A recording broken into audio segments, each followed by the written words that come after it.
নবী সাল্লাল্লাহু আলাইহি ওয়াসাল্লাম বলেছেন, তিন ব্যক্তি এমন আছেন যাদের সাথে কিয়ামতের দিন আল্লাহ কথা বলবেন না, তাদেরকে আল্লাহ তাআলা পবিত্র করবেন না। এই মানুষগুলো যাদের থেকে আল্লাহ তাআলা মুখ ফিরিয়ে নেবেন, তাদের সাথে আল্লাহ কথা বলবেন না, তাদেরকে আল্লাহ পবিত্র করবেন না।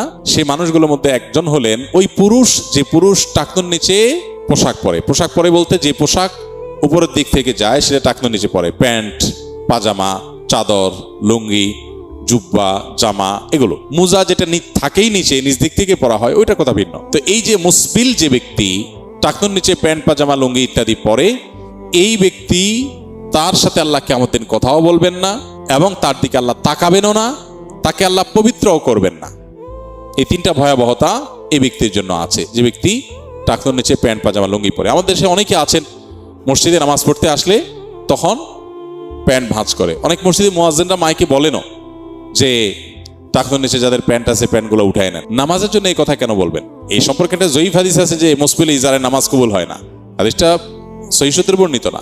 বিশুদ্ধ হাদিসগুলো সবগুলো হলো কমন এবং জেনারেল, সব সময়ের জন্য এটা প্রযোজ্য যে পুরুষ মানুষ টাকনুর নিচে পোশাক পরবে না। এখন বৈজ্ঞানিক গবেষণাও বলছে যে এটা পুরুষের জন্য ক্ষতিকর। যাই হোক, সেটা গবেষণা কি প্রমাণ হয়েছে এটা বড় কথা না, বড় কথা হলো নবী সাল্লাল্লাহু আলাইহি ওয়াসাল্লাম নিষেধ করেছেন, বাস শেষ।